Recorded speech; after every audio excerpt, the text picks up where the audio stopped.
if you ask me what the worst habit that writers have, I would have to say self-censorship or self-editing to a very unhealthy degree. So we're going to talk about a couple ways how that manifests, and also a couple ways that you can mitigate that and try to work through that and actually, get words on the page. Because at the end of the day, that's what it's all about. So welcome to my wife's car. I'm usually dialing in for my car actually, and I have probably one of my favorite shirts on too right now. It's a Star Wars shirt, and it's all like stormtroopers and Darth Vader as samurais, which is pretty sweet.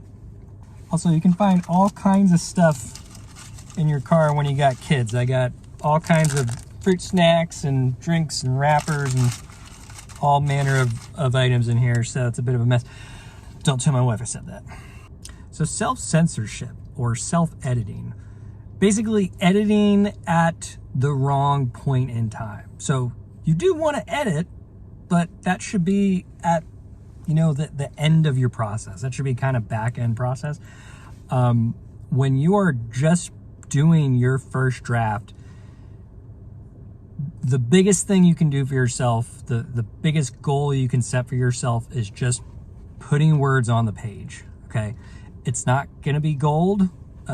You're just kind of spitballing on your first draft, but that is the goal that you should get to. And what I do, and I know other people do it as well, is you'll sit at your computer and you'll come up with an idea of how to proceed, in your next sentence or next paragraph or scene or whatever. And you self-censor yourself, and you're like, ooh, no, that's not good enough, or that's not going to work with this part, or, somebody's already done that. And you're trying to talk yourself out of it. You're basically self-rejecting your ideas as they're coming to you. Okay. And one, that's bad for two reasons, because you're not going to get words on the page, and you're not going to be able to progress with the rest of your manuscript if you don't have a baseline amount of words to go on, right?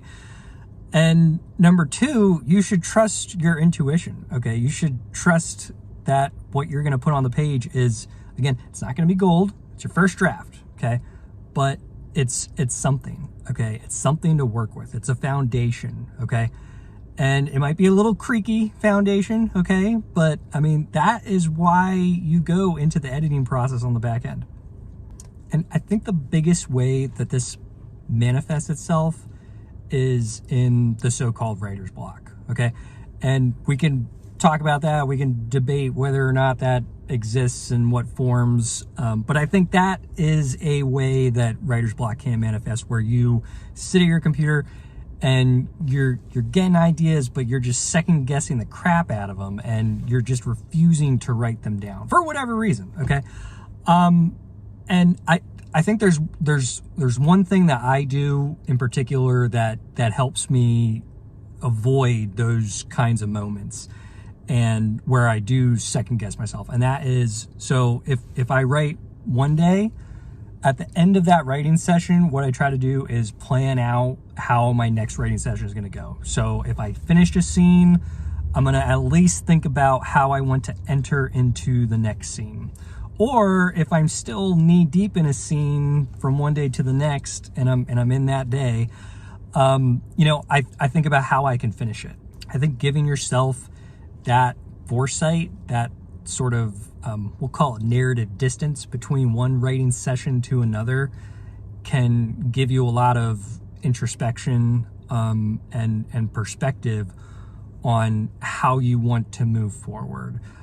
Because from that time that you conclude that one writing session to the next, if you have an idea of how you want to proceed in that next session, that time in between gives you a lot of, stewing and sort of ruminating and spitballing, and you're just, the neurons are going to be able to go like, yeah, that's a great idea. And the other one's going to go, no, that's a really crappy idea. And you're going to debate with yourself, during that interim, when you're in the shower, you're going for a walk, you can work through the kinks during that interim period, as opposed to, you know, you're done typing one day, you're like, that's it, I'm not even thinking about this thing, and then you just sign off, and then the next day you come back and you're like, wait, where was I at again? You know, that it's that, and then you start second guessing yourself, because then you're in just kind of like planning mode on, okay, how to frame this idea, how to build it out.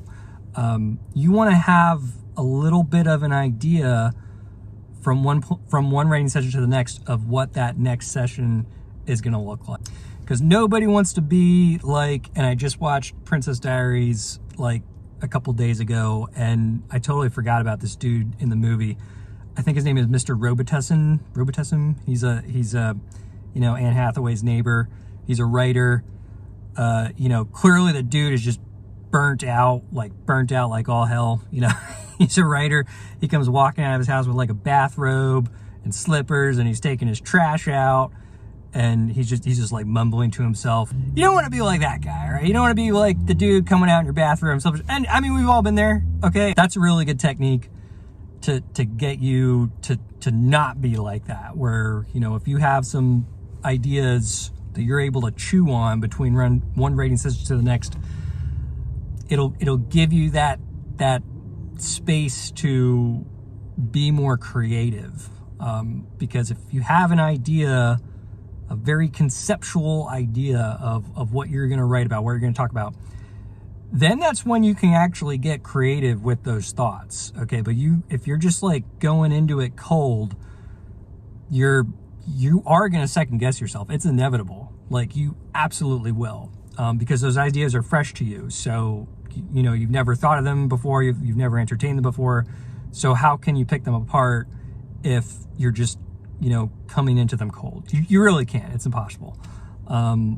Or maybe you do. Maybe you have a stroke of inspiration, and, you know, things just start flowing. And of course, that's great. That's what we all hope for.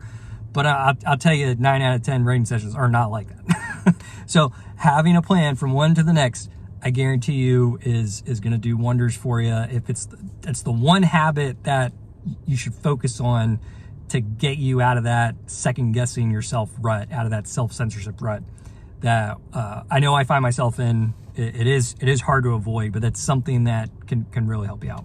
So I hope you all have a good rest of your day. If you like this video, please subscribe, and thanks. I'm signing out.